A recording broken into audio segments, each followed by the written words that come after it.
Hi ಎಲ್ಲ ಸ್ಟೂಡೆಂಟ್ಗೂ ಎಡುಗ್ಲೋಬ್ YouTube ಚಾನಲ್ಗೆ ಸ್ವಾಗತ. ಇದು ನಮ್ಮ ಮೊದಲನೇ ವಿಡಿಯೋ.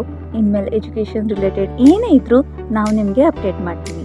ನಮ್ಮ ಚಾನಲ್ಗೆ ಸಬ್ಸ್ಕ್ರೈಬ್ ಆಗಿರಿ, ಬಿಕಾಸ್ ಯಾವುದೇ ಇಂಪಾರ್ಟೆಂಟ್ ಅಪ್ಡೇಟ್ ಮಿಸ್ ಮಾಡ್ಕೋಬೇಡಿ. ಈ ಮೊದಲನೇ ವಿಡಿಯೋ ಒಂದು ಥಾಟಿಂದ ಶುರು ಮಾಡೋಣ. Education is not just about learning facts, but about unlocking a world of possibilities. Welcome to EduGlobe, where knowledge meets curiosity. Second PU board exam ನಾಳೆಯಿಂದ ಸ್ಟಾರ್ಟ್ ಆಗುತ್ತೆ. ಎಲ್ಲ ಸ್ಟೂಡೆಂಟ್ಸ್ಗೂ ಆಲ್ ದಿ ಬೆಸ್ಟ್. ಈಗ ವಿಷಯ ಏನಂದರೆ, ಡ್ರೆಸ್ ಕೋಡ್ ಯಾವ ರೀತಿ ಇರಬೇಕು, ಯಾವ್ಯಾವ ಥಿಂಗ್ಸ್ ತಗೊಂಡು ಹೋಗಬೇಕು, ಈ ಎಲ್ಲ ವಿಷಯನೂ ಈ ವಿಡಿಯೋದಲ್ಲಿ ತಿಳ್ಕೊಂಡು ಹೋಗೋಣ. ಫಸ್ಟ್, ಈಗ ಡ್ರೆಸ್ ಕೋಡ್ ಯಾವ ರೀತಿ ಇರಬೇಕು ಅಂದರೆ, ಕಾಲೇಜ್ ಯೂನಿಫಾರ್ಮ್ ಇದ್ದರೆ ಅದೇ ವೇರ್ ಮಾಡಬೇಕು. ಹಾಗೆ ID card and hall ticket ಎರಡು ಕಂಪಲ್ಸರಿ ತಗೊಂಡು ಹೋಗಬೇಕು. ನೆಕ್ಸ್ಟ್, ಸೈನ್ಸ್ ಆ್ಯಂಡ್ ಕಾಮರ್ಸ್ ಸ್ಟೂಡೆಂಟ್ಗೆ ಕ್ಯಾಲ್ಕುಲೇಟರ್ ಅಲೋವ್ ಇರುತ್ತೆ, ಆದರೆ ಓನ್ಲಿ ಸಿಂಪಲ್ ಕ್ಯಾಲ್ಕುಲೇಟರ್ ಮಾತ್ರ. ನೀವು ಯಾವುದೇ ಕಾರಣಕ್ಕೂ ಸೈಂಟಿಫಿಕ್ ಕ್ಯಾಲ್ಕುಲೇಟರ್ ತಗೊಂಡು ಹೋಗಬಾರ್ದು, ಅಂದರೆ ಎಕ್ಸಾಮ್ ಹಾಲ್ನಲ್ಲಿ ಅಲೋವ್ ಇರಲ್ಲ. ಯಾರಿಗೆ ಸ್ಟ್ಯಾಟಿಸ್ಟಿಕ್ಸ್ ಸಬ್ಜೆಕ್ಟ್ ಇರುತ್ತೆ ಅವರಿಗೆ ಮಾತ್ರ ಸೈಂಟಿಫಿಕ್ ಕ್ಯಾಲ್ಕುಲೇಟರ್ ಅಲೋವ್ ಇರುತ್ತೆ.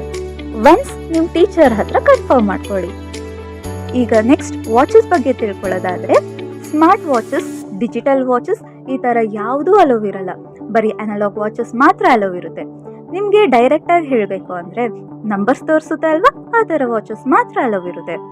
ಹಾಗೆ ಯಾವುದೇ ರೀತಿ ಡಿಜಿಟಲ್ ಥಿಂಗ್ಸ್ ಅಲೋವ್ ಇರಲ್ಲ. ಡಿಜಿಟಲ್ ಥಿಂಗ್ಸ್ ಅಂದರೆ earbuds, smart watches, mobile phone ಇದ್ಯಾವುದೂ ಎಕ್ಸಾಮ್ ಹಾಲಲ್ಲಿ ಅಲೋವ್ ಇರಲ್ಲ. ಇವಾಗ ಲಾಕ್ ಟೇಬಲ್ ವಿಷಯಕ್ಕೆ ಬಂದರೆ, ಲಾಕ್ ಟೇಬಲ್ ನಾವೇ ತಗೊಂಡು ಹೋಗಬೇಕಾ ಅಥವಾ ಅವರೇ ಕೊಡ್ತಾರಾ ಅನ್ನೋ ಕನ್ಫ್ಯೂಷನ್ ತುಂಬ ಜನಕ್ಕಿರುತ್ತೆ. ಸ್ಟೂಡೆಂಟ್ಸ್, ಲಾಕ್ ಟೇಬಲ್ ಎಕ್ಸಾಮ್ ಹಾಲಲ್ಲೇ ಪ್ರೊವೈಡ್ ಮಾಡ್ತಾರೆ. ನಿಮಗೆ ಫಿಸಿಕ್ಸ್ ನ್ಯೂಮರಿಕಲ್ ಸಾಲ್ವ್ ಮಾಡೋಕ್ಕೆ ಲಾಕ್ ಟೇಬಲ್ ಬೇಕು ಅಂದರೆ ಇನ್ವಿಜಿಲೇಟರ್ನ ಕೇಳಿ ಪ್ರೊವೈಡ್ ಮಾಡ್ತಾರೆ. ಮತ್ತು ವಾಟರ್ ಬಾಟಲ್ಸ್ ತಗೊಂಡು ಹೋಗ್ಬೋದು, ಆದರೆ ಟ್ರಾನ್ಸ್ಪರೆಂಟ್ ವಾಟರ್ ಬಾಟಲ್ಸ್ ಮಾತ್ರ ಅಲೋವ್ ಇರುತ್ತೆ. ಎಕ್ಸಾಮ್ ಹಾಲ್ನಲ್ಲಿ ವಾಟರ್ ಬಾಟಲ್ ಪ್ರೊವೈಡ್ ಮಾಡ್ತಾರೆ, ಆದರೆ ನಿಮ್ಗೆ ಬೇಕು ಅಂದರೆ ನೀವು ಟ್ರಾನ್ಸ್ಪರೆಂಟ್ ವಾಟರ್ ಬಾಟಲ್ನ ತಗೊಂಡು ಹೋಗ್ಬೋದು. PU ಬೋರ್ಡ್ ಎಕ್ಸಾಮ್ನಲ್ಲಿ ಜೆಲ್ ಪೆನ್ ಅಲೋವ್ ಇರುತ್ತೆ, ಆದರೆ ಮುಂದೆ ಕಾಂಪಿಟೇಟಿವ್ ಎಕ್ಸಾಮ್ಸ್ ಅಂದರೆ KCET ಮತ್ತು ನೀಟಲ್ಲಿ ಈ ಥರ ಎಕ್ಸಾಮ್ಸಲ್ಲಿ ಜೆಲ್ ಪೆನ್ ಅಲೋವ್ ಇರಲ್ಲ. ಮತ್ತು ನಿಮಗೆ ಪೆನ್ ಖಾಲಿ ಆದರೆ ನಿಮಗೆ ಇನ್ನೊಂದು ಪೆನ್ ಬೇಕು ಅಂದರೆ ನೀವು ಇನ್ವಿಜಿಲೇಟರ್ನ ಕೇಳಬಹುದು. ಜಿಯೋಮೆಟ್ರಿ ಬಾಕ್ಸ್ ಅಲೋವ್ ಇರಲ್ಲ. ಅಂದರೆ ಸೊ ಈಗ ಎಲ್ಲ ಸ್ಟೂಡೆಂಟ್ಸ್ಗೂ ಕ್ವೆಶನ್ ಬರುತ್ತೆ, ಈ ಥರ ಕಾಂಪೋಸು ಅದೆಲ್ಲ ಹೇಗೆ ತೊಗೊಂಡು ಹೋಗಬೇಕು ಅಂತ. ಸೊ ಕಾಂಪಸ್ ಇರ್ಬೋದು ಅಥವಾ ಸ್ಕೇಲ್, ಪೆನ್ಸಿಲ್ ಏನೇ ಇದ್ದರೂ ನೀವು ಕೈಯಲ್ಲಿ ಇಟ್ಕೊಂಡು ಹೋಗಬೇಕಾಗುತ್ತೆ.